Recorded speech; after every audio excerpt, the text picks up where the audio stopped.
You must tell me all your secrets. Remember, we must share everything together.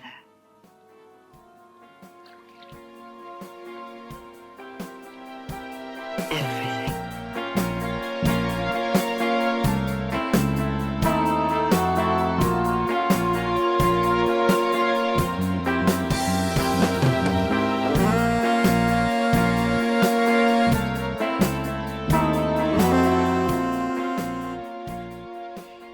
Well, hello again, listeners, and you are tuning into Girls, Guts, and Giallo. I'm here today with Honey Pluton, who was on the podcast a million years ago. And oh, yeah, true. Yeah, we talked about Bombshell, and today we are talking about how much we hate the United States of America.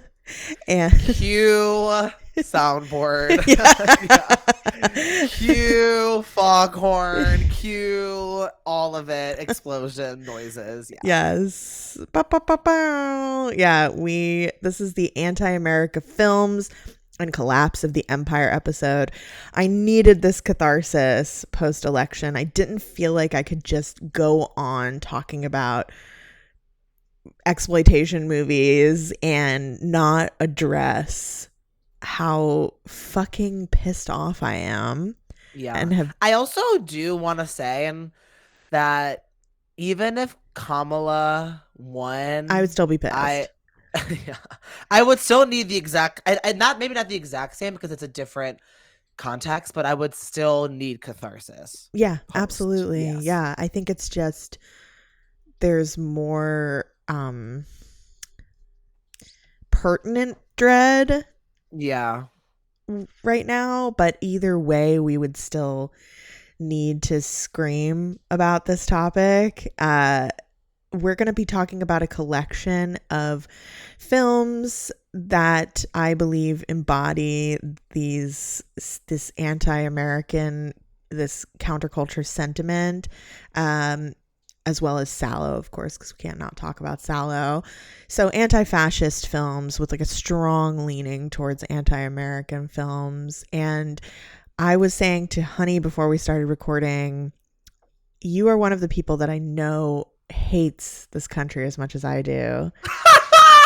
So I literally hate it so much. I mean, even just today, I went to get a new Social Security card because transgender.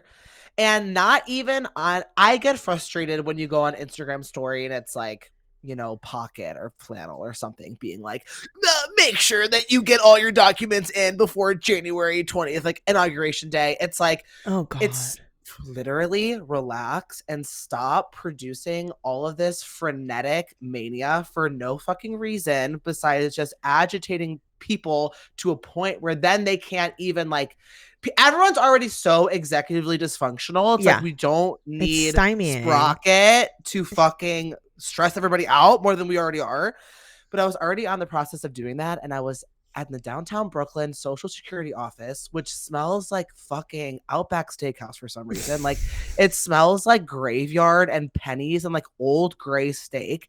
And you go up to the 6th floor of a building that's definitely infested with asbestos just for you to be barked at by some rent-a-cop who has 2 toothpicks in his mouth about making sure that we are all in a single file line in an already teeny hallway just to be continually barked by these underpaid public servants.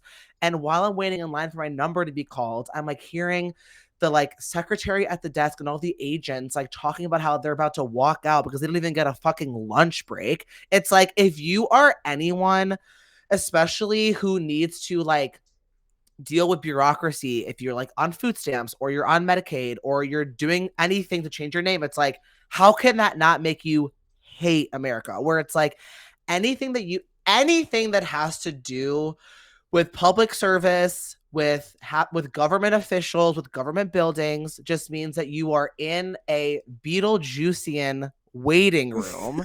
So true. looking to your left and there's like some bloke with a shrunken head, you know what I mean?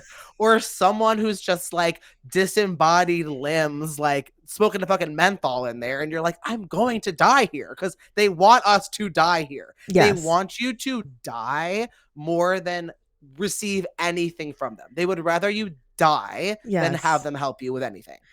Yeah, I think like having to go to the food stamps office or like unemployment and in person, I like fully radicalized me. I was already radicalized, but like it's truly an abject experience. Because our governments are supposed to work for us.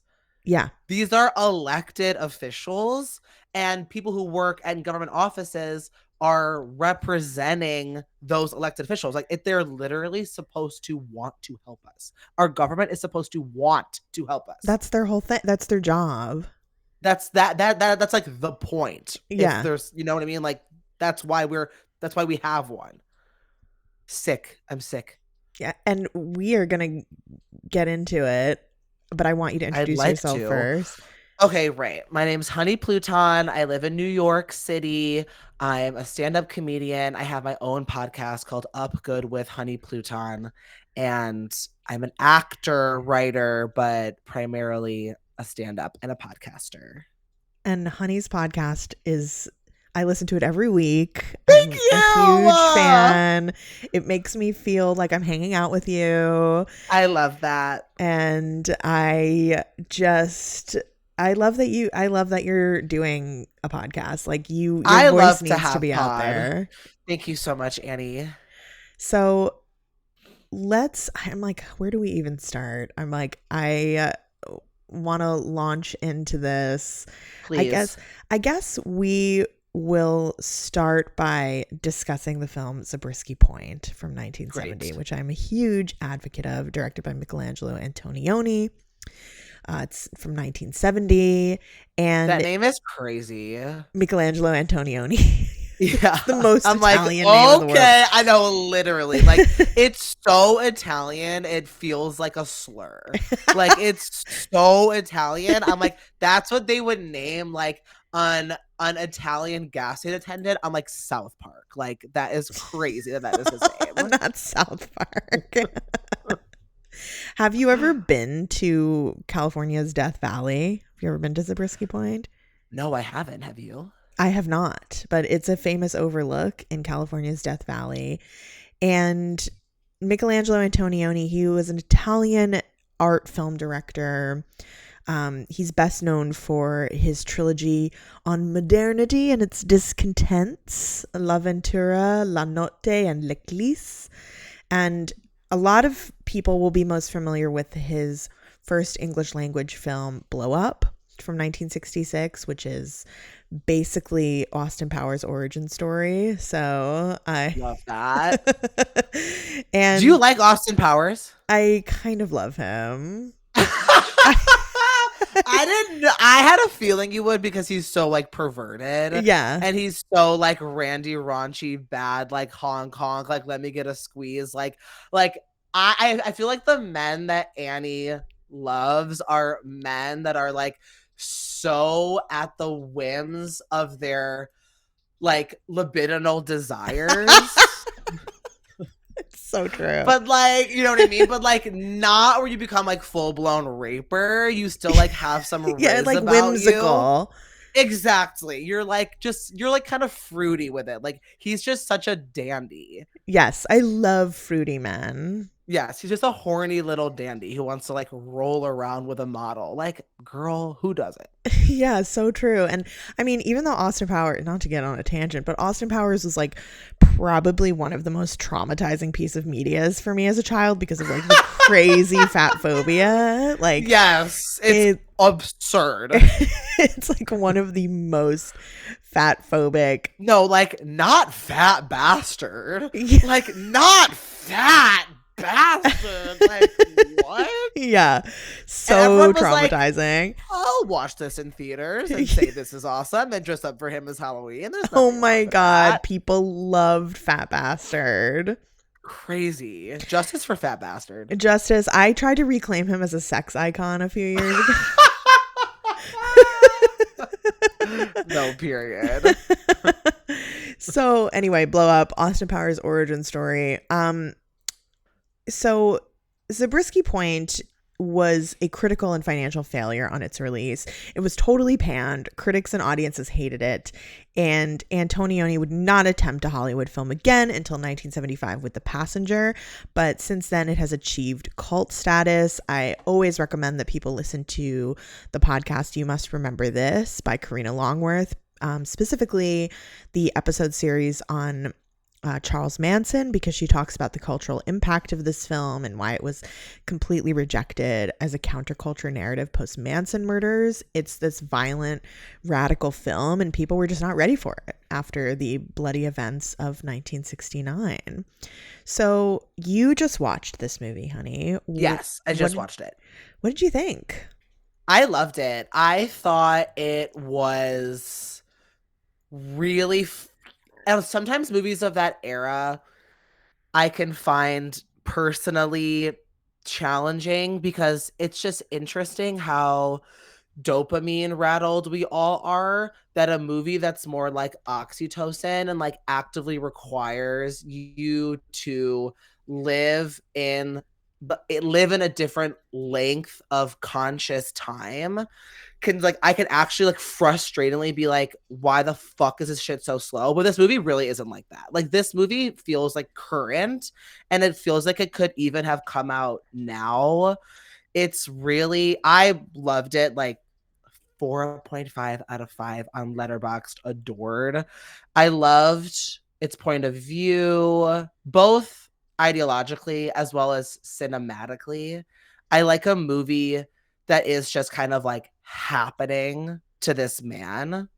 You know, like, I think that's like a really interesting perspective for a movie that ideologically is about people's direct actions. It's interesting to see it from the point of view of the protagonist, I suppose, where he's more just at the whims of other people's will.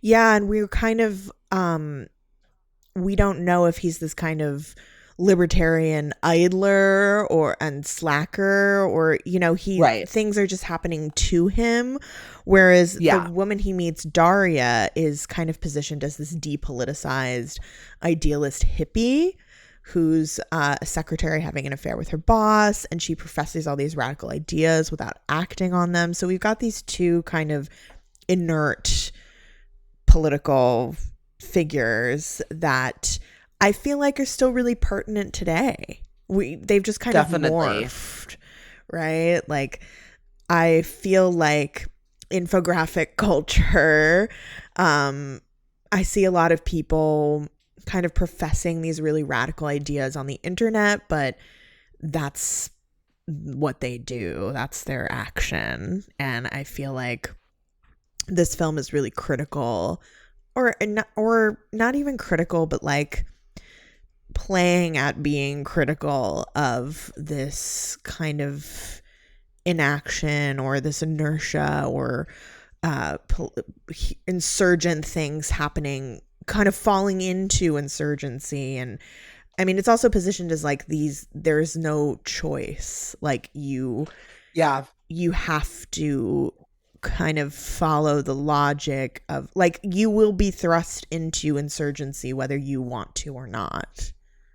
Exactly. Yeah, because I think that's what's interesting is it depends on what your lens is. We're like growing up having radical beliefs and growing up being really obstinate as I was, and like anti-authoritarian. There was this like generational paternalistic viewpoint that was like, if all your friends jump off a bridge, are you gonna do it? Like, if all of your friends join an affinity group, are you going to do it? And then so like I think there's that sort of rolling within this movie where it's like the point of catalyst already occurred, so it's like, what are you gonna do about it? It's like the new the new millennium is cresting. So what are you going to do about it? Yeah, and for those who don't know, basic thrust of this film is it takes place in LA. There's a clash between the police and a group of protesters. This is very much during the anti-war protesting movement. And Mark, a young man, is found guilty of the murder of an agent who's killed during the protests. And we don't know if he's actually guilty of it or not. It's never revealed in the film. He manages to escape in a stolen plane and lands at Zabriskie Point, and he meets this woman named Daria, and they kind of have this trippy, as you were saying, honey, like counterculture Adam and Eve moment. Yeah, totally. Yeah, I'm pretty sure it's the first scene of the movie where it's like landing in some sort of info shop type meeting where people of different radical bends are discussing their ideologies. And I put one of the quotes on my Instagram. Like I took a video of this dude talking where I think he's saying something along the lines of like the communists talk about this and like even the anarchists always have to be in meetings. And then it's Mark, that's his name, right? The lead. Yes. It's Mark's character like leaving in a huff and getting really frustrated because he's like, why are we all talking? Which like also feels really modern. Like, you know, I've been at the info shop before feeling frustrated because y'all are boring the fuck out of me talking about Duluth, talking about theory, and it's like y'all are situationists and then like y'all are Takunists and you're ruining my fucking mind thinking that everything has to be this like, I don't know, like intellectual ass grab of flexing your ability to hold the complexities of everything, where it was just, yeah, I thought that was like an interesting and still really current moment in that movie. And he just like gets up in a huff and he's like, I need to kill a police officer right fucking now. I'm sick of hearing all of you squabbling about your discourse. Yeah, it's very much this tension between the inertia of, you know, theory and talk and action, and at the same time, even though nowadays I'm kind of like, I'm gonna need some of y'all to do the reading as well. Okay, to period. Like, you. I need some of you to crack open a book. Yeah, no. I think that it's like there is some base level theory we can all get behind. You can watch a YouTube video even. Watch it on 1.5 speed. Listen to a podcast about it. I don't care. But there are unfortunately people who came before us that are smarter than me that literally are conduits for the anti-authoritarian divine, and it wouldn't hurt y'all to read that as well. Read that, watch a movie, watch Michelangelo Antonioni's Zabriskie Point. Yes. Don't reinvent the wheel. Like, this is why we get caught up in these cycles, right? Because people think that they're constantly reinventing the discourse when actually everything that you're thinking about has been addressed before. Exactly. And that's what's so maddening about living in America is that we have these existential, physical, you know, psychic, these systemic problems that have existed for millennia, you know, depending on who you're talking to me, since the dawn of agriculture and civilization and conscious thought, you know, being removed from our nature and being thrust into a nurture that none of us fucking consented to. Is why we're all batshit fucking crazy, which is why that sex scene to me made me go Adam and Eve and so like anti-civ anarchy, where it's like all that me and my radical desires ever trying to do is return to source. Is like, oh, like all these people just want to start over. Like, you know, these hippies just want to just start over and, you know, offer themselves the option to begin again under their own rules and, you know, outside of fucking society, man. Like it's just an escape from what's oppressing you. I love that interpretation of the sex scene.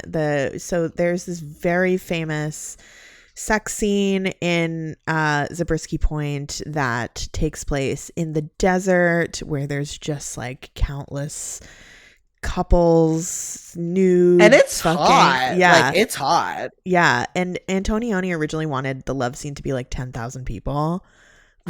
Okay, that's so Italian. Yeah. I'm like, okay. He's like, let me crank it up a notch if you don't mind. It was choreographed by the Open Theater, which was an experimental theater troupe active from 1963 cool. to 1973, which is pretty fucking cool. And at the time, it was seen as this. I love that in like the 70s. It's like, were there intimacy coordinators? I don't know. But were there No. choreographers? Yes. Yeah, no, Yeah. there were no intimacy coordinators. They're like, get in there and fuck. And Yeah, literally. the director as choreographer instead of an tyrant. intimacy coordinator. Yeah. So funny. So at the time, it was really seen as this naive hippie fantasy, but I think that it's so much more than that. Me too. It's Daria's fantasy as she and Mark make love. Their bodies merge into the landscape, and they're playing with the desert as a site of freedom and primitivism. And yeah, quite. And it's like, you know, I lived in the Pacific Northwest in Seattle for 6 years, like a lot, or handfuls of my social circles throughout that time. And still now, even living in New York City, and I'm sure you have it in the Bay, are like return to the land ideological desires of like homesteading.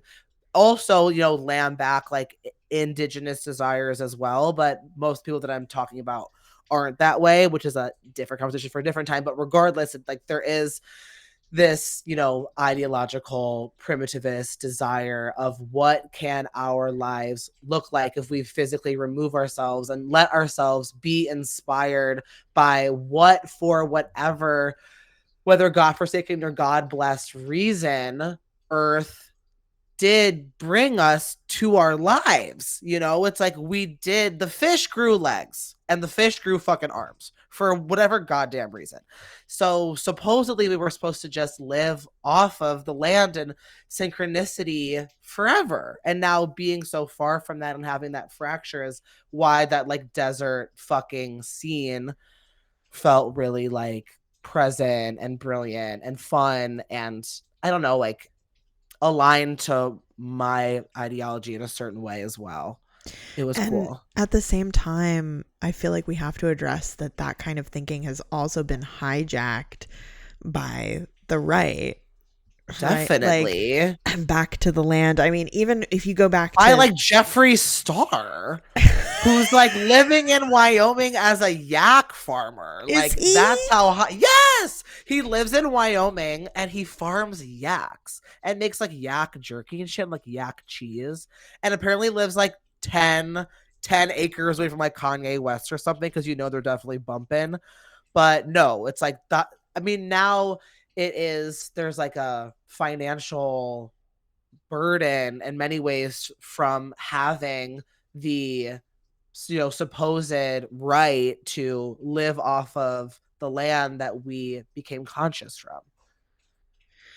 Yeah, and I mean, I'm thinking even of like Marie Antoinette trying to like have her little farm fantasy where she would have this cottage on the Versailles grounds, and it was like total, you know, fake back to the land kind of, so funny, fantasy that she had. And I'm thinking about trad wives and this whole making like Coca-Cola from scratch and shit. Yes. Yeah. Well, it's interesting too, because like strawberries cost $15 a carton, you know, but if you want to get like a strawberry flavored soda that's 75 cents, it's like, and back in Marie Antoinette's day, it's like she was getting her croissants from Austria and she was getting, you know, her spaghetti from Italy. It's like rich people back then didn't even want the food from their own country because it was so rotted, because everyone was living in like their shit and their piss, and they actually would like,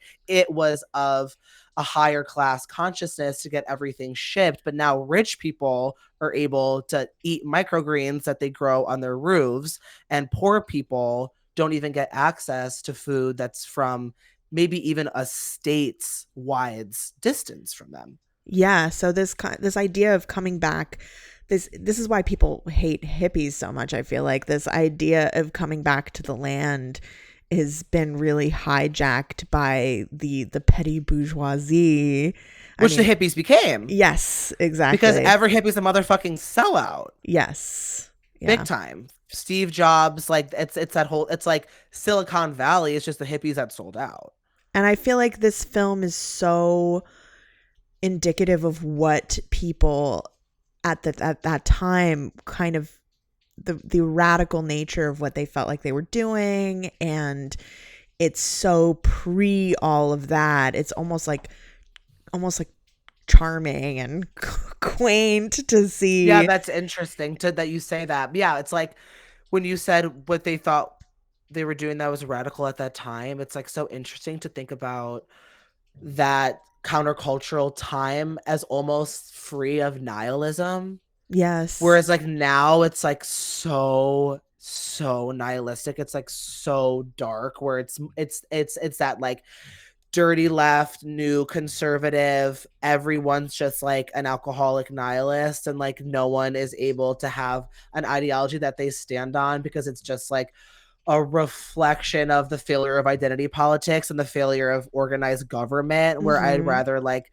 piss and shit into a trough of like heinousness and like fuck it. But it's not even like, you're not even being a good punk about it because you're fucking rich. Like, you know, I would be more willing to be on like spectacle with all of you if you were like actually Gigi Allen with it, you know what I mean? But it's like, how can you be on the spectacle but also like own your brownstone? It's like, pick a fucking lane.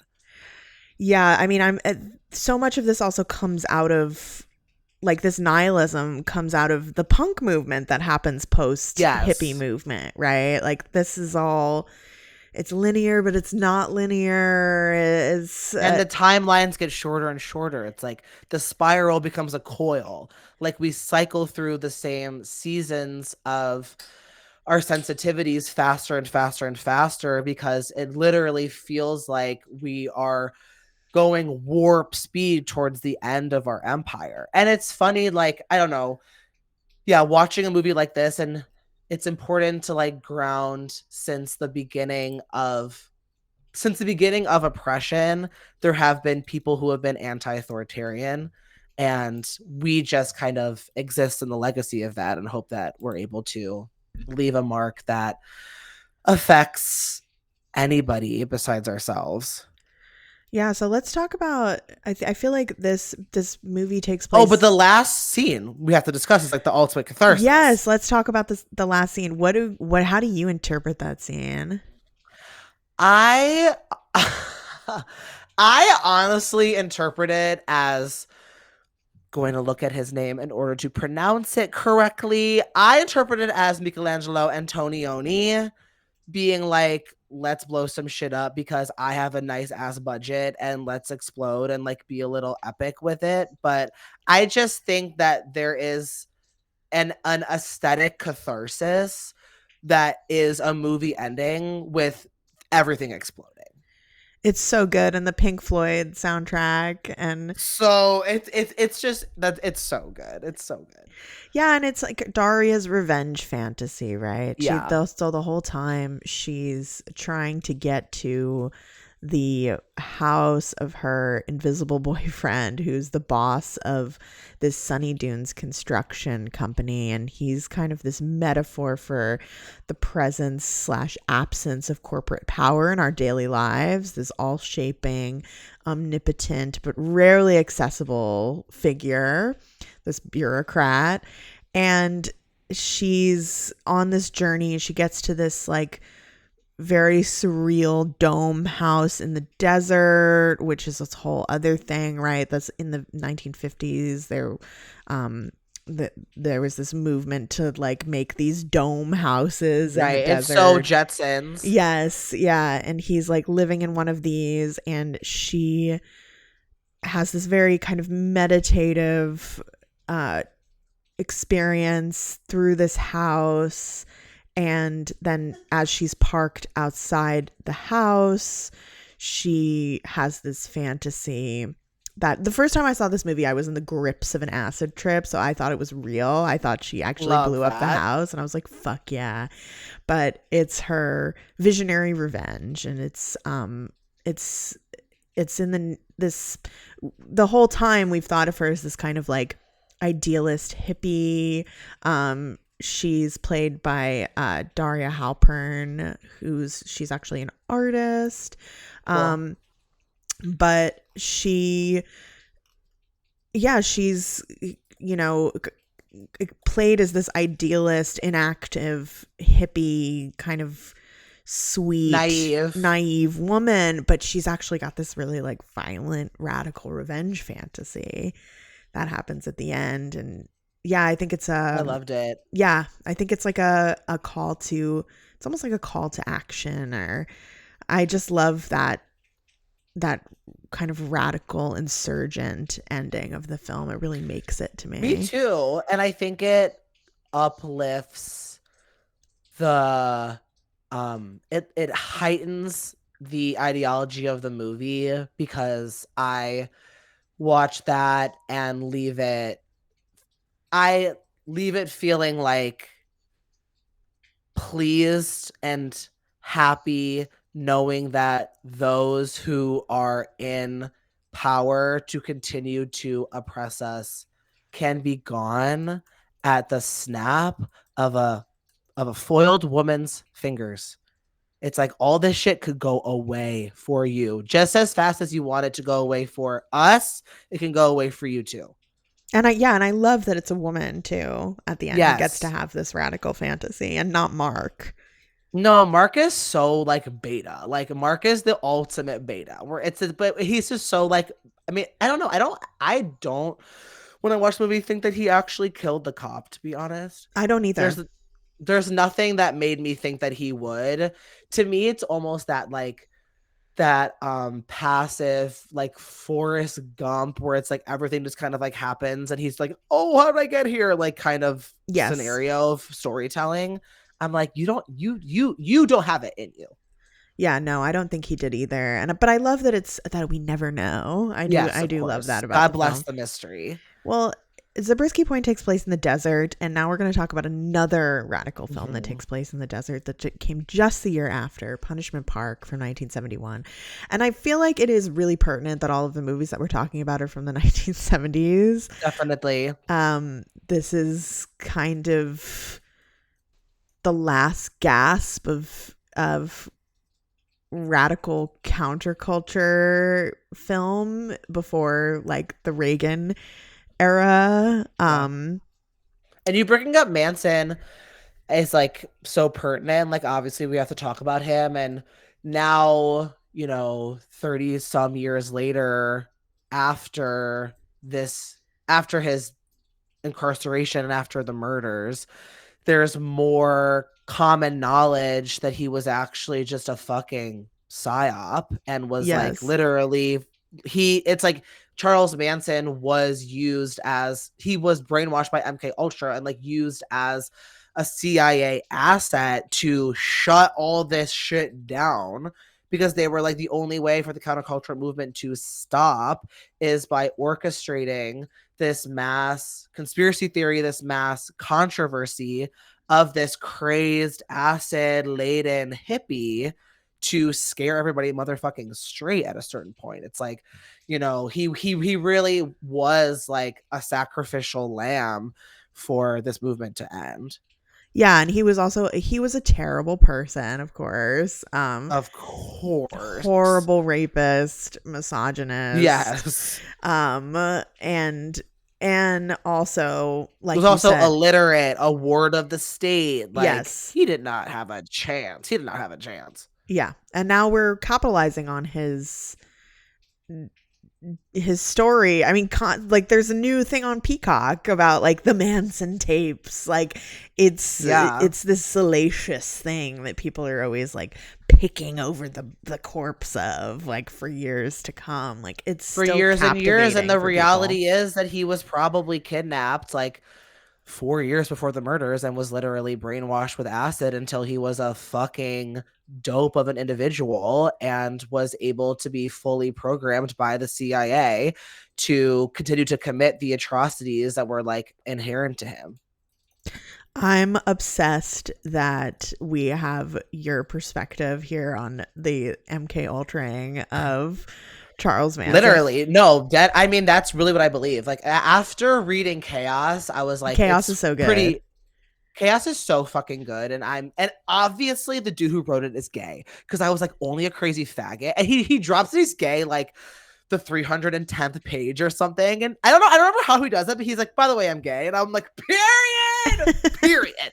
Like only like a truly obsessive gay guy could be like, I'm gonna commit the next 3 decades of my life to proving that Charles Manson was a CIA asset. Yeah, and I was like, so that me, gay guys in the future, can understand that and rewire our own brains. But now I can't do acid anymore after learning that, because I feel like the CIA is going to get in there. Really?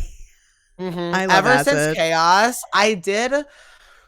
Once we're done talking, I'll talk about the last time I did acid, or that can be a Patreon bonus, because it does involve me doing acid and thinking it was a microdose, and it wasn't, and getting like randomly, I know the word violated is too severe, getting randomly harassed by a niche dark wave micro celebrity. What?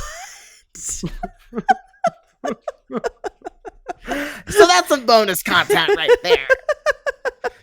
My year has been so like, why can I never move in silence? Like I feel the same way. In silence. What is wrong with us? I feel like you and I can relate on this level. Like nothing is ever normal.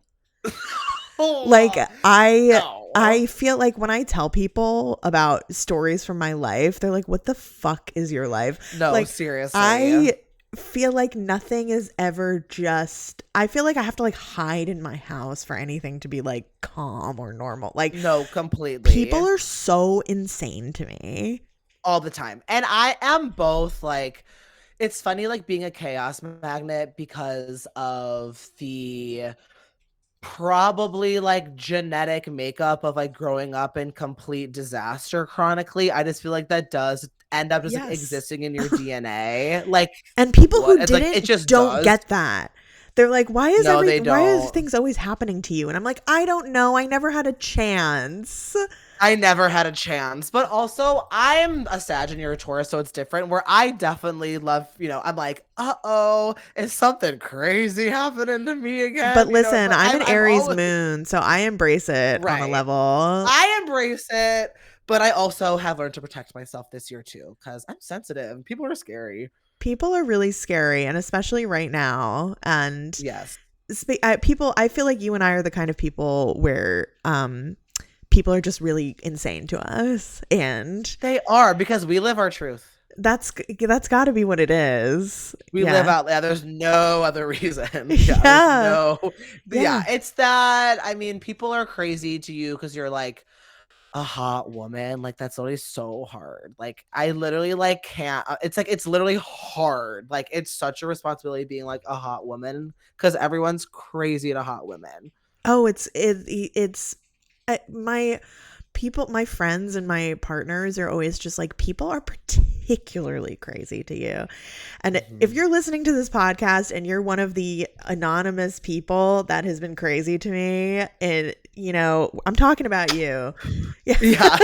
Blowing you kisses. Like love you, diva. Like the people that I don't know that send me like crazed scat fantasies in my DMs. Like, stop doing that. Like, no, someone's about to like mail shit to your door.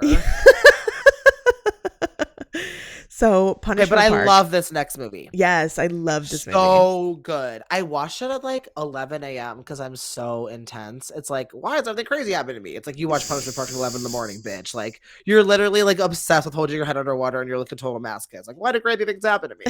It's like, it was like the first thing I did. I like woke up, had like a giant black coffee, no food, like watched that, and it's so good. Like, it should, people should watch it when they're like in 8th grade. Like, totally. It's so radicalizing. It's a mockumentary, but might as well be a documentary. I love the way it's shot, the cinematic perspective. I love a mockumentary. It's one of my favorite vehicles for movie, period.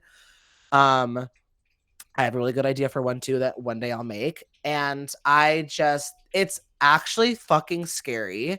The drama is really heightened, and it is probably the most like fuck the police movie I've ever seen in my entire life, probably, which feels crazy because I mean, I love Heat, I love Cruising, like I love lots of movies where it's like cops, they're nuanced, but here it's like cops are brain dead, damaged, psychopathic, murderous pigs whose only intention in this life is to oppress and kill, which is what I believe to be true. Yes. And I've actually never seen a movie be so blatant about it. Well, it's directed by Peter Watkins, who's he's British. He's the pioneer of docudrama. He's got radical politics and always has. And the plot of this movie, this is from Wikipedia because I thought it was actually a very good plot summary. Members of the anti-war movement, civil rights movement, and the feminist movement, as well as conscientious objectors and members of the Communist Party, mostly university students, are arrested and face an emergency tribunal made up of community members. With state and federal jails at capacity, the convicted face the option of spending their full sentence in federal prison or 3 days at Punishment Park. There they will have to traverse 53 miles of the hot California desert in 3 days without water or food while being chased by National Guardsmen and law enforcement officers as part of their field training. If they succeed and reach the American flag at the end of the course, they will be set free. If they fail by getting arrested, they will serve the remainder of their sentence in federal prison. And of course, there's two factions, right? There's the people that are the group of people that are like, we are going to rebel against this and like uprise against the police that are oppressing us. And they all die. And then there is the group of pacifists who are like, we're going to just do this and get to the end. And by the time they get to the end, they get arrested anyway. And we see that the whole thing is rigged. And there's just I know, it gives me chills. It's a crazy movie. No, like I literally I'm covered in chills. I literally feel sick. It's like the metaphor of the movie is so like all encompassing and just so accurate, but it doesn't feel forced, doesn't feel on the nose. Like it's just executed like really, really artistically, where you're watching it, you're holding your breath, you can barely breathe. It's like the claustrophobia of living in the American subconscious is so like present in this movie, where you're fucked if you do and you're fucked if you don't. Like it is inescapable. Like trying to find freedom and liberation in America is a rigged game. It's Absolutely. like, you know what I mean? It's like either you become some like blue check lawyer, some blue check influencer, you know what I mean? And it's like, I'm going to change it from the inside. You're fucked and you're tokenized and you're ostracized and you're underpaid and you're still working for the man. Or you become an outcast degenerate and then you're broke and you are always, you know, anxious. You're running from something. Like no matter how you play it, you're getting motherfucking played. So freedom is an internal struggle and a like relational ideal, which is the most like devastating part of being an American, is that you literally cannot get free. You can't win ever. You can't win. Yeah, it's a prison state. It's hell. It's hell. Like Zabriskie we Point, live in hell. We actually do. Yeah, we live in a hell dimension. Correct. Completely. Like Zabriskie Point, this movie was panned. It screened October 1971 at the New York Film Festival. The day after, critic Vincent Canby of the New York Times attacked the film, referring to it as a fantasy and futuristic nonsense. The following day, the distributor withdrew from his agreement to release the film to the public. Then the remaining New York critics reinforced Canby's attack, and after a short delay, an exhibitor agreed to show the film, but buried somewhere in an unknown cinema in downtown New York City. The film opened with minimum publicity. The film was withdrawn after 4 days, when typically films are supposed to get at least a week. And I know. It was shown in the San Francisco Film Festival, where it was, no shock, received positively from the audience. It was withdrawn after 10 days. Watkins tried to bring the film to LA, among other cities, but distributors were too scared to screen it because of the subject matter, so it only screened at very small cinemas. And there's an article that Peter Watkins wrote called Punishment Park and Descent in the West, published in 1976. And as of the writing of that piece, the film had still not been shown outside of small screenings. I have some quotes for him I think you'll really enjoy, honey. It is my hope and intention that this sobering experience will act as a breaking effect to the usual media portrayal of Western society as happy, well-adjusted, optimistic, fun place to live in with no need to worry about the future, will muddle through. And it would seem to be somewhat more fruitful to labor polarization as dangerous and mindless rather than Punishment Park for exposing it. It is my hope that Punishment Park, in rather the same raw and admittedly painful manner as Stage 1 in a psychiatric confrontation, will lead forward to a reevaluation of oneself, of one's own human relationships, to seeking a new and more meaningful solution to the present human dilemmas posed within Western society. The film poses a philosophy of self-confrontation, of total self-involvement, not of escapism. I just love those quotes. No, that's beautiful. I literally have chills. And I think it also does this good job of showing really what an allegiance to fascism offers you in America, which is your life. It offers you safety, a 401k, a retirement plan, a job for your kids, a job for your wife. If you want to be a fucking cop, if you want to be a pig, if you want to be a fascist, you're taken care of. If you want to commit your life to giving people tickets for hopping the subway, or give me a fucking ticket like I got 2 weeks ago for running a red light on my bicycle, it's like you are completely taken care of by this state. And it's like that, to me, is the most damning evidence of this country always being completely fucking fascistic, is look around to see who has their needs met. It's the police. It's the fucking police. They get their needs met.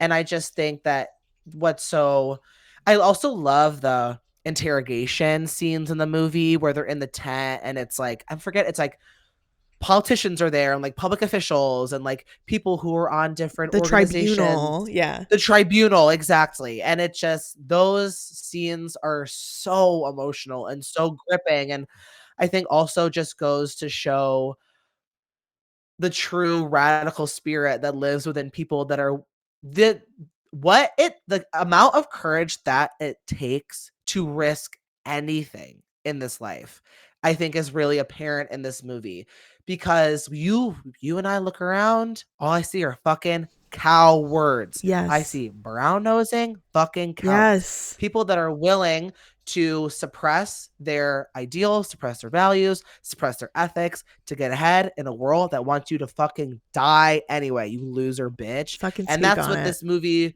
shows, where it's like these people who know they're going to die. You're at Punishment Park. It's called that. You are at the park of punishment.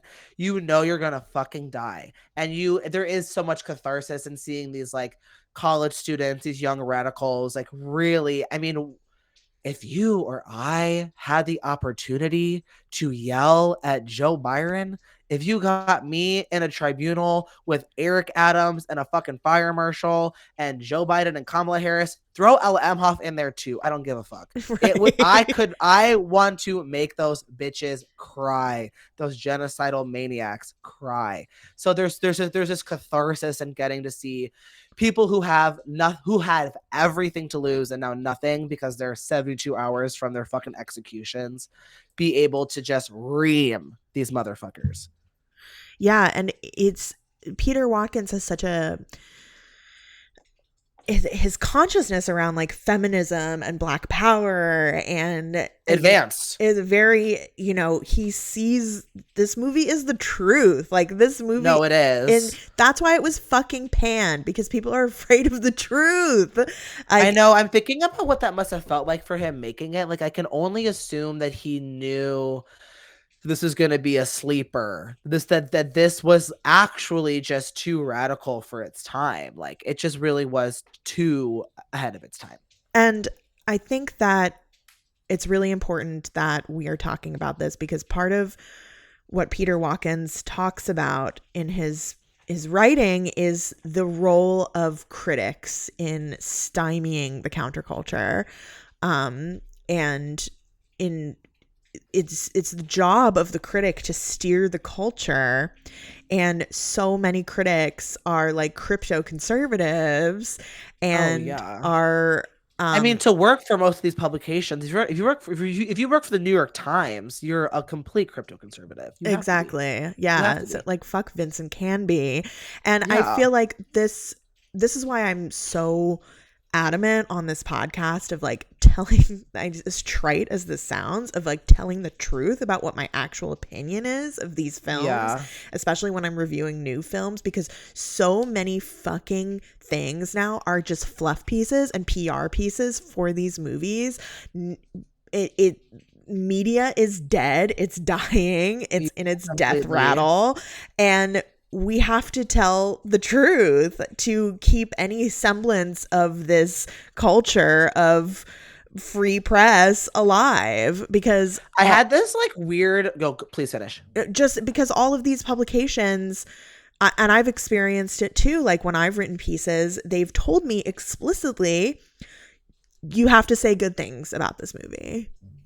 Ew, what's the point? Exactly. What is the point? Yes. Like then literally, what is the point? It's like, free thinkers, where we at? Can you make some fucking noise? I think it also there is like a psychological benefit in knowing how to form an opinion, and forming a good opinion comes from having historical context, comes from having material context, comes from doing the reading, doing your homework, being able to watch something, know what was happening in the time of which that movie was made.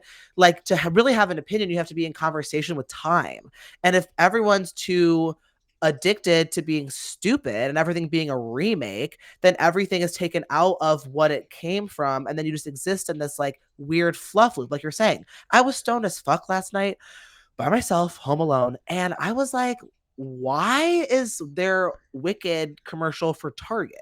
Like, aren't people already seeing Wicked because Ariana Grande's in it and because it's Wicked? Like, why does it also have to be Wicked for Target and like Wicked for McDonald's? Like, I was like, this is literally manufactured consent. Like, I did not consent to knowing about this as much as I do. Like, it's like media now is this like inescapable drivel of things that already have been. Like, it's so depressing. It's so depressing.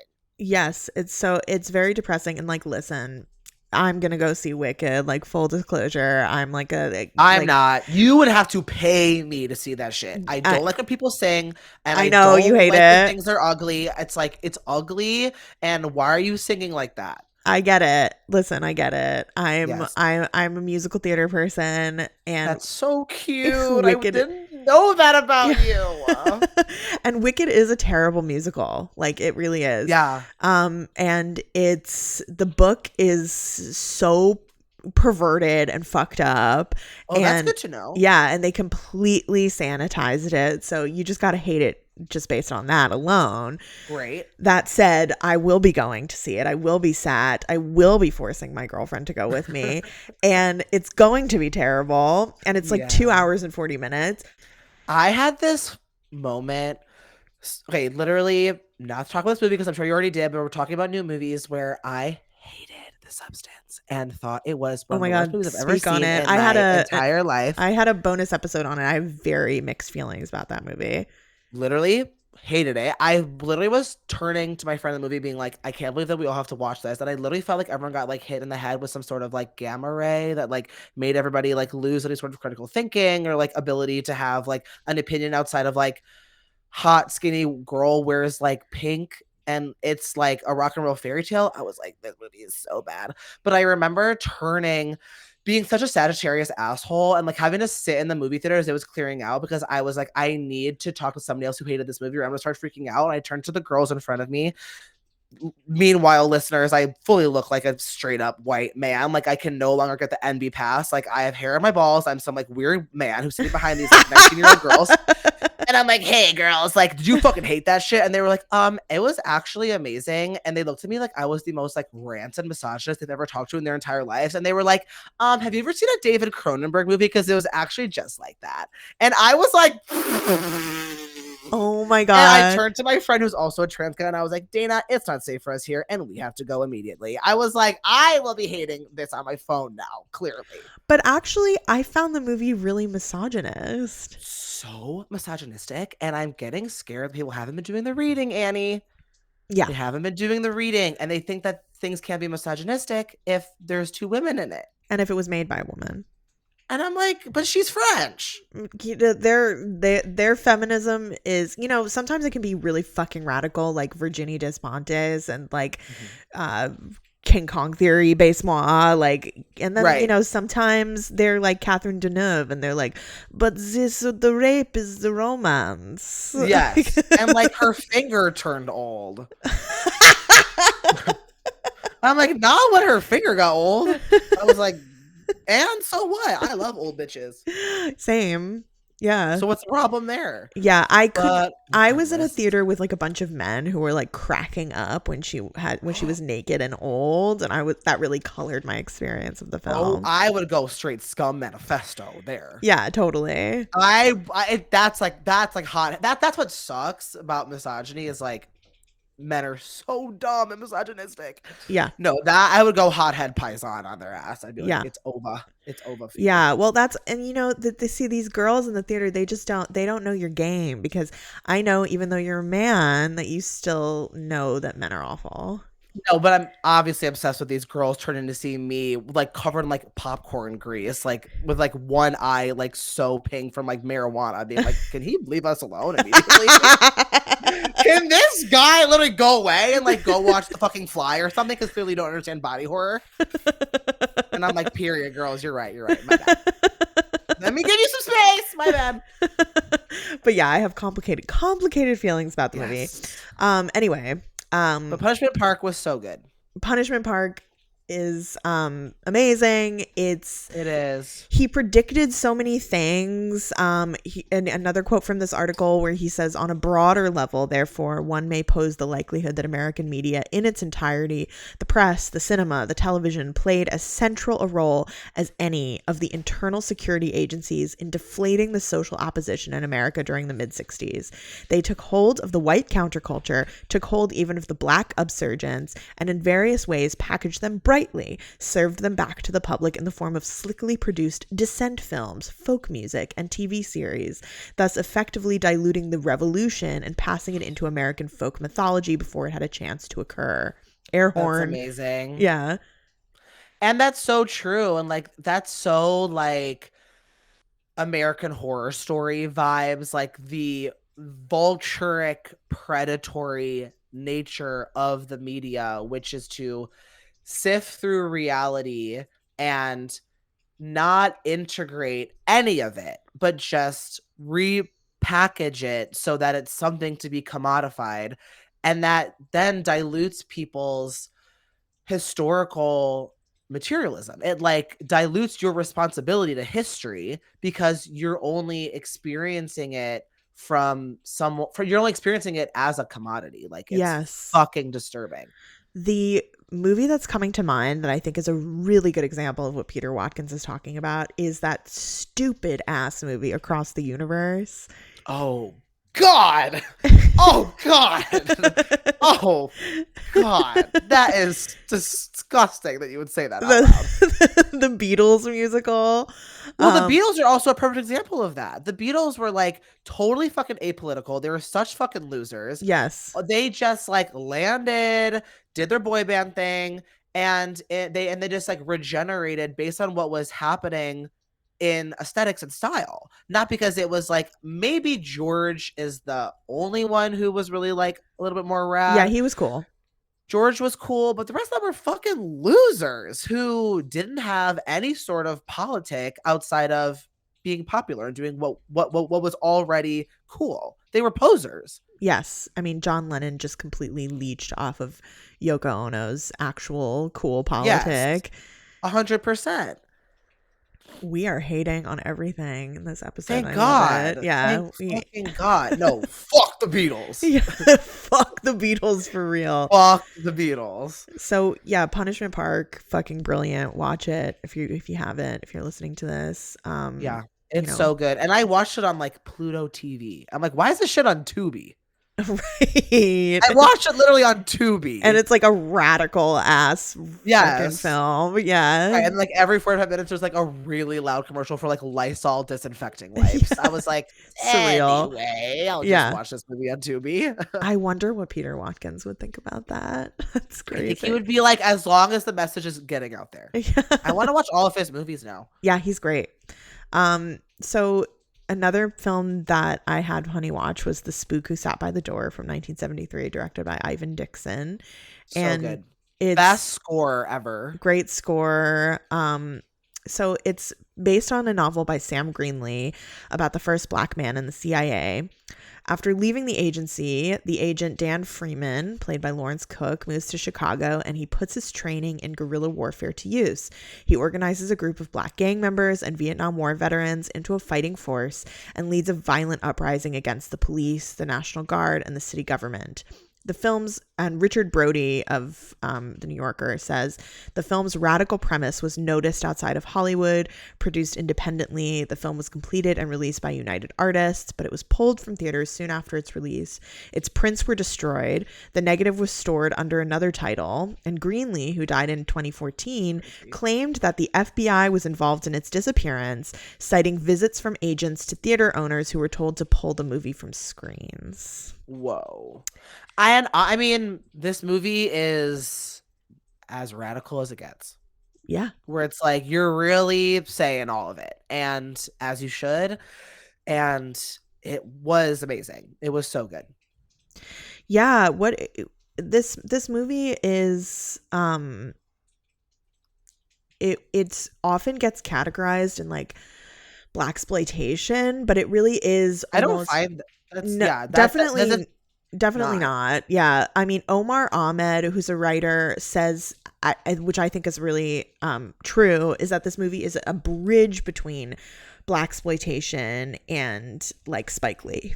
Yeah, definitely. It is, for a long time in the 1970s, Black people were only getting movies like, Foxy Brown and Shaft and these films that really were most of the time made by white men and fed to Black audiences as to exploit their community and their community issues. And that was what Black viewers were getting for a long time. And then we get something like The Spook Who Sat by the Door, which has kind of like maybe soundtrack and aesthetics that are kind of related to blaxploitation, but is made by a Black director. And there were a few Black directors at this time who were like breaking outside of that mold. Like I think of something like Ganja and Hess, which is supposed to be like another blaxploitation vampire film like Blackula, but is like actually this very beautiful, complex, layered film about ancestry and love and obsession. And then we get something like The Spook Who Sat by the Door, which is this very kind of uses the aesthetics of blaxploitation to kind of fuck up the system in this way. Yeah, I love this movie. There was like I'm thinking about this conversation that's happening between, I don't remember any of the characters' names, towards the end with the lead protagonist and then the like woman who like is like a secretary for the mayor or something. I'm forgetting her name, but it's still that kind of like psyop conversation that we see on Instagram all the time where she's like, what's the point of violence? Like, don't join them. Like, we need to change things from the inside. And he's speaking to this more like insurrectionary desire of knowing that he's always going to be like a puppet to his oppression unless he's able to be with. I think what's really cool about this movie is that it's showing the power of your affinity group, of like what it looks like to get people together who believe in what you believe in, and like how that's actually where your power can exist and be effective is if you're in like active, disciplined, relational conversation and action with people who are choosing to be in community with you. It's like there's our like responsibility to our community, but there's also our responsibility to people who are actively choosing to have that with one another and who have a shared goal within that. It's like I think that movie shows that like really radical militia mindset that we shouldn't be scared of, and we should like embrace, and we should try to activate within our own friend groups and communities.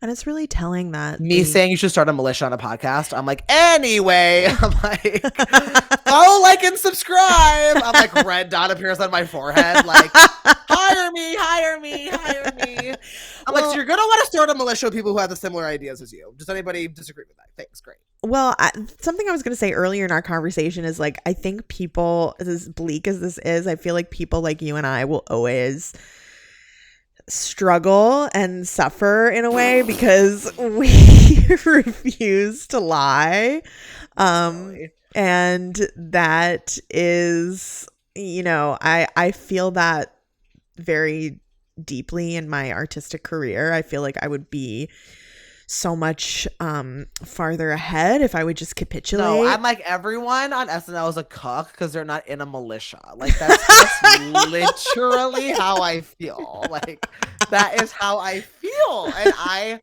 now have to be accountable to that being how I feel and that being what I speak to, of course. And my bank account and my opportunities reflect that, but I'm good with me. Yeah. I mean, that's how I feel. I mean, I feel like if I would just capitulate to some of the powers that be, like maybe my career would be in a different place and I wouldn't be as struggling as much as I am. But at the same time, I have to be loud. I have to make this episode with Honey where we talk about how you need to form a militia. And this movie's awesome. It's sexy. It's swaggy. And like opposite of Zabriskie Point, the protagonist here is really active. Like he is confronting his life, and he's challenging it, and he's making moves, and he's getting everybody on board. And it's also really fucking cathartic when they put that pig in blackface and like drag him through the street. Like that was such a good scene. It's just like has catharsis. It's really, really smart. And you leave it really feeling like you're watching an extremely unique and repressed historical perspective.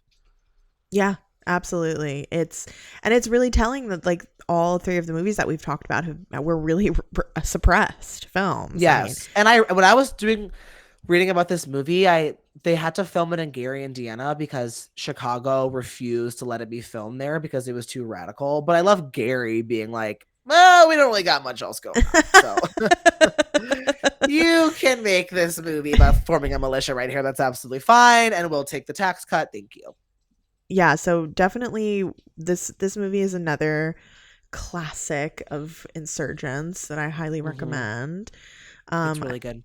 I feel like this would be a great time to talk about Sallow, which is not an anti-America film, but it is an anti-fascist film from 1975, of course, directed by Pier Paolo Pasolini. And I have a whole episode on Sallow with someone who studies fascism that you should definitely listen to. It's an older episode, so this won't be like a total breakdown of the film. But yeah, Honey, What do you like? How do you feel about Sallow? What do you? I love that movie and I speak on it. I literally say it's one of my favorite movies, and like the girls that get it, and the girls that So don't. true. You know, it's just like you either get it or you don't. Like you either understand that unfortunately high society has been run by fascistic pedophiles, and you Mhm. either get that or you don't, you know. And it's really really, it's like using words like perverse, using words like disturbing. It's like I think that like the bravery it takes to make a movie that's like so on the nose and like so unflinching and is so committed to showing the heinousness of fascists, and that heinousness is pedophilic, that heinousness is based in a way that is like cloying and saccharine and like austere. It's like, but that's what these, but like that's Epstein Island. You know what I mean? It's like, and that's P. Diddy. We still see that, you know? It's like, not to be like full Alex Jones, being like, there's a cabal of pedophiles like running running our government, but it's like there isn't not a cabal of pedophiles running our government. It's like I mean, that's like Greco-Roman. It's like for whatever reason, since the beginning of the civilized mind's desire to oppress through violence and through subjugation, there have been pederasts who have been running that shit, or at least been a part of running that shit, obviously. And and why? It's like because what is fascism? It is taking someone's agency, taking someone's autonomy. That's what child molesters do. It's like you are taking someone away from themselves through sexual violence. And what is wrong with me? It's like, why do I have so much to say about this? It's like, I'm fucking crazy because it's true. It's literally true. It's like, and I'm like, I don't want to go to work later because maybe my boss is a pedophile. He is, you know what I mean? It's like, I'm always like, who's out there? But it's just literally true. It's like, and that's what sexual violence is. It's like you're removing someone's autonomy and agency so that they're easier to corrupt because they are without themselves because you decided who they are in that moment. That is so profound to me as a survivor, as someone who was exploited as a child. I mean, that the way that is so ripe for comparison to fascism. And children are like, that's when you learn who you are. That's when you learn your ethics, your values. That's when you start to begin to put those pieces together and like your conception of self. It's like when that's interrupted with sexual violence, like that's fascism. It's like you're like when the fascism is taking somebody's agency away from them on a global and mass scale so that they can be corrupted and oppressed. It's like, and that's why it's fucking pederastic. Yeah, I mean, I think what QAnon and like Alex Jones and them gets wrong is that what they get wrong is many things, but yes. It doesn't, in their mind, there's in the way that they paint it, there's a conspiracy, right? That we're all being hit, right? You know, there isn't a conspiracy. It's out in the open. No, exactly. No. Exactly. It's like this is the conspiracy. You know what I mean? It's like the conspiracy is that there's no fucking conspiracy. The conspiracy is that people are able to do this, get away with it, be rewarded for it, lauded for it, and protected. And that has happened literally since the beginning of the civilized mind. And you also recently watched Eyes Wide Shut. Out of that. Yes, which is one of my favorite movies. I discussed that on another movie podcast. But yeah, do you think Eyes Wide Shut is pederastic? I don't think it's pederastic, but I think that it is there's this component of the exploitation of women. Yes. And I think that there's this, you know, a lot of people have conspiracy theories about that movie, and that, you know, Kubrick was, you know, tuned in to this like secret cabal of sexual abusers, and, you know, I mean, there's so much going on with that. I have an episode about that movie as well. There's a lot going on there. But yeah, this idea of like the gentry. And I think Stanley Kubrick hated Tom Cruise. Like, I think he hated that motherfucker. Like, I really think he fucking hated him, because having him like do those takes like 90 times, the fact that it was a real couple, the fact that she got divorced from him like, you know, a couple years after that movie, like, I just really feel like he was like, randomly, let me go out by like blowing this like abusive ass man's life up, and literally both and then figuratively and literally just cuck him for years. Oh, like, he's so cucked in that movie. he's cucked, and also it took like years for the movie to be made. Like, I just think he hated him. I mean, it would seem Works so. for me. Yeah. Works for me. But yeah, and Tom Cruise being part of this like Scientology oppressive class, and yes. yeah, there's. I feel like Eyes Wide Shut relates to Sallow in this way of like the gentry are controlling in its fascistic manner, and it feels like it's a conspiracy, but it's actually not, because it's actually happening right in front it's of like the our Bill eyes. of Rights. It's like like it's not a conspiracy. It's like the Declaration of fucking Independence. Like, it's all there. Like, it's all there, and it can all be it can be, unfortunately, available to you easier than a jazz man at a piano bar slipping you a fucking piece of paper. It can be as available to you as you want it to be, and it desires to be as available to you as possible. The glowing light of fascism grows stronger every day. It's why those Red Scare girls went fully fascist. You know, it's like, it's money and it's resources and it's like invincibility, and you can live forever. It is a cash cow to be conservative. And not saying it's not a cash cow to be lib too. I know people getting paid $20,000 fucking dollars to do just vote reels. Like, I know that's true too. But the libs that we are dealing with nowadays are barely even fucking liberal at this point. Yeah, I mean, they're puppets for fascism. Completely. Yeah. Hate liberals, and hate, you know, I hate them down almost more as much than as anything. fascists. Yeah, I agree, because you're complete cowards, and you don't stand for anything. You have no ethics, you have no values. But I love Sallow. I have a really high tolerance for everything, for life. Same. So, and I like making myself sad, and I love making myself upset, and I like putting myself in makes me feel alive.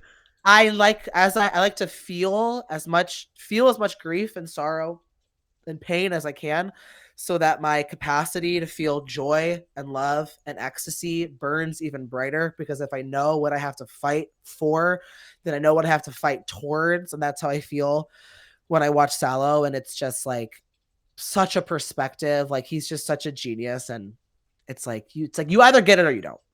Another obviously an insane gay man made this movie. Of course. It was released. They don't make them like they used to. No, they really don't. Like, they really don't. They really don't. Like, he wasn't on Brat. He was not on Brat. He was not a 365 party girl.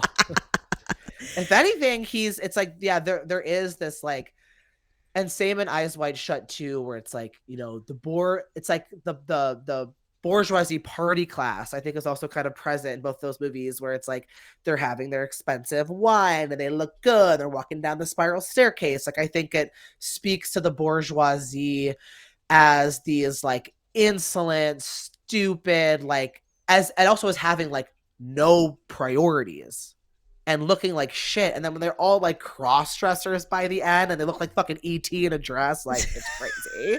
It's so crazy. And these are two filmmakers who lived through fascism, right? So yeah, they're that's ever present in their work. Sallow is considered one of the most controversial and censored films of all time. It had a brief theatrical run in Italy before being banned in 1976. It was released in the United States in 1977. Because it depicts youth subjected to intensely graphic violence, relentless sadism, sexual deviance, and brutal murder, the film was extremely controversial upon its release, and it has remained banned in several countries in the 21st century. But isn't it crazy that we can't show that in a movie when that is actually what children in this world go through every day? All the time. Children in Gaza. Yeah. Children in wherever, it's like wherever you are. It's like, I think that's so. I'm thinking about how in all of none of these movies that we listed are subtle at all.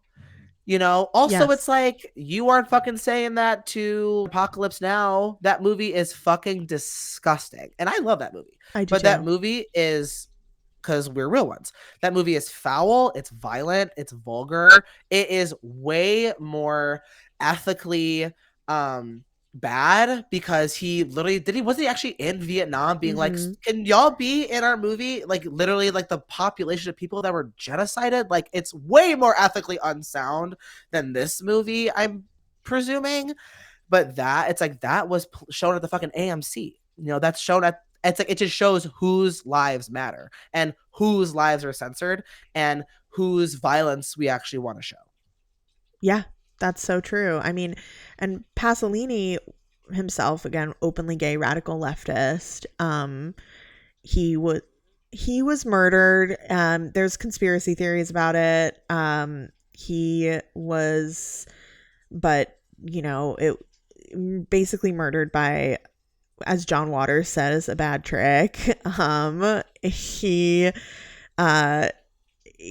3 weeks after the release of Sallow in 1975, Pasolini was murdered at the age of 53. A 17-year-old confessed to the murder but recanted it in 2005 and said 3 men murdered Pasolini. It is thought that maybe his death is linked to Sallow, his leftism, and his homosexuality. Yeah, Pasolini himself was a very controversial figure.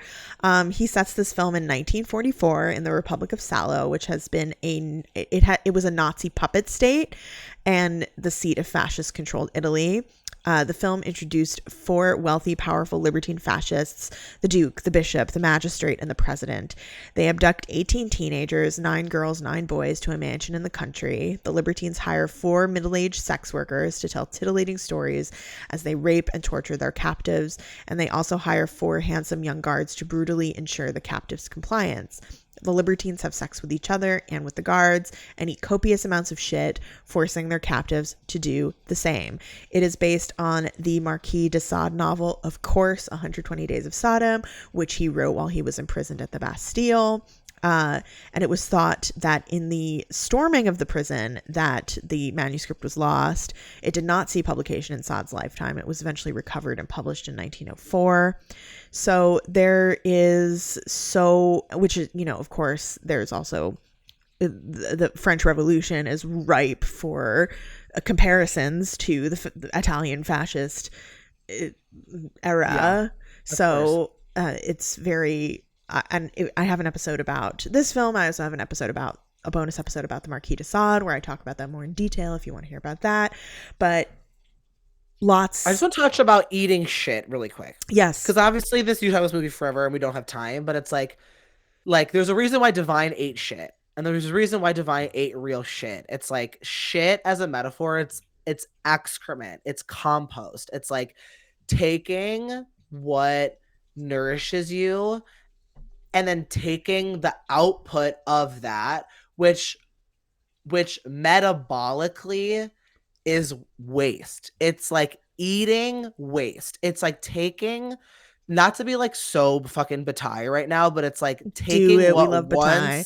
of course, taking what once had a purpose that is now just waste and forcing someone to eat that. It's like it is the dredges of torture, of sadism, to eat shit. Yes. Well, Jack Fritcher writes in his Drummer magazine essay, fascists always want other people, their victims, in tied up situations. Pasolini dared demonstrate this by literally tying up Salo's victims, by literally gouging the eye to symbolize you may not see what you wish, by cutting out the tongue to symbolize you are not free to speak your opinion, by scalping the head to symbolize you may not use your head according to the fashion of your own thoughts, by forcing one couple to make love on command to symbolize you may not fuck except as ordered, by shooting an interracial pair of lovers to symbolize you must not only procreate with your own kind, but you must also have passion for nothing but the movement. And as always, fascism makes you eat shit. Mm-hmm. It makes you eat fucking shit. Yeah, it does. And it just shows the scope of control, Big Brother, the desire of these fascists, that none of your thoughts are yours, to traumatize you both personally, through violence as well as systemically through having to go to a job that will never pay you enough and not give you health insurance. It's like you are constantly being traumatized by the system. And it's like every day, not to be an infographic, but every day that you show up, you're showing out, but let's show up a little bit harder, in my opinion. Let's show up and do the reading and figure some things out. Again, y'all remember books? Like, Yeah, crack them please. open. Yeah. Please. Watch Sallow. Read Pasolini. He wrote Yes, so I much. have to. Yeah, I you have to do must. that. Yeah, definitely. I think you would love it, honey. Before I let honey go, I don't think you watched this movie, Born in Flames. But I have seen this movie. I Oh. love it. I haven't seen it in a while, but I fucking love this movie. Great. I really Yeah. wanted to briefly talk about Born in Flames. I really wanted It's to bring in so a movie good. directed by a woman, and Yes, of course. Lizzie Borden is amazing. We love Yes. her. Born in Flames, again, it's this documentary style feminist fiction. It's from 1983.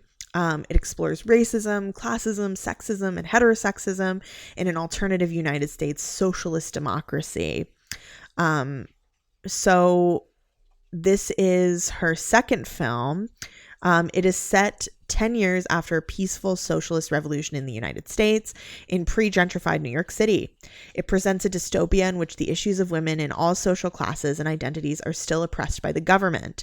The plot concerns two feminist groups in New York City, each voicing their concerns to the public by pirate radio. One group, led by an outspoken white lesbian, Isabel, who operates Radio Ragazza. The other group, led by a revolutionary black woman, Honey, operates Phoenix Radio. The local community is stimulated into action after a world-traveling political activist, Adelaide Norris, is arrested upon arriving in at a New York City airport and suspiciously dies while in police custody. So it is this really beautiful. It's a classic. It's a classic. It's this really beautiful feminist film, which shows that even after this revolutionized United States has come into effect, women are still this oppressed class. When the film came out, many viewers asked Borden about the uncomfortability the viewer is meant to occupy, but Borden flatly rejects the interviewer's assumption. She says, "I don't think the audience is solely a white middle-class audience. What was important for me was creating a film in which that was not the only audience. The problem with much of the critical material on the film is that it assumes a white middle-class reading public for articles written about a film that they assume has only a white middle-class audience. I'm very confused about the discomfort that reviewers feel. When I was trying to do, and using humor as a way to do it, was to have various positions in which everyone had a place on some level. Every woman, with men it is a whole different question, would have some level of identification with a position within the film. Some reviewers over-identified with something as a privileged position. Basically, none of the positioning of black characters was against any of the white viewers, but more of an invitation. Come and work with us. Instead of telling the viewer that he or she could not belong, the viewer was supposed to be a repository for all these different points of view and all these different styles of rhetoric. Hopefully one would be able to identify with one position, but be able to evaluate all the various positions presented in the film. Basically, I feel this discomfort only from people who are deeply resistant to it." Totally. Yeah, it's good. And I also like that it has that the plot of the movie exists kind of pessimistically, where it's like even post-revolution, it's like who is able to capitalize on that and who is actually going to be benefiting from it. And I just think that it's like really important to think about that politic and like think about a future. And it's not like everyone who's still a fascist or still has like fucked up ideologies just gets to be like gone. They don't just vaporize. Right. It's like is like when we talk about the revolution bringing everybody with us, it's like, do we even want that? And it's like we're in this new America, but there's still like levels of gender depression. It's like how do we continue to reckon with that and constantly ask our communities and our governments for more? And I feel like this is obviously still very pertinent today, because in 1983, a lot of the conversation was about the oppression of cis women, and now we're coming into a consciousness about the oppression of trans people, and it's trans people are used as a political cudgel to Pawns to keep It's us so in embarrassing. line, just So as embarrassing. just as women have been. Yeah. which is why I always say my first love was man hating, but my second love was hating TERFs, because don't you bitches see that it is all connected? Seriously. No, but TERFs are, they're the same. It's the same logic as aligning yourself with fascism. It's You're like, fascist. how can I create, you're a fascist. How can I create another class of people so that I have something to oppress that aligns me and allows me to ascend faster? Like, that's all that it is. Yeah. It's like, I'm like, let me be part of the culture that creates a subjugated class of people. Like, what is wrong with you? Well, that's why so many TERFs are also swerfs. I mean, it's Yes, completely. Creating a class. Obviously, like, women are not the only people who are sex workers, but it is a profession that is highly associated with women. And it's like, how do we differentiate ourselves from these low women, which is something that Born in Flames also addresses. Honey, I'm fucking obsessed with you. I love you. Thank you so much for having me. I love you. This was so good. Please tell the people where they can find you.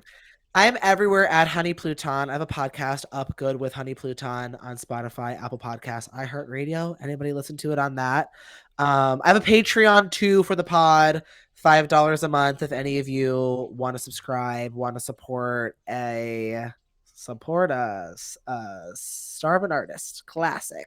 Yeah. If you want to support me, Annie, we got to do it on Patreon. You know how it goes down. Yes. And it's patreon.com/what?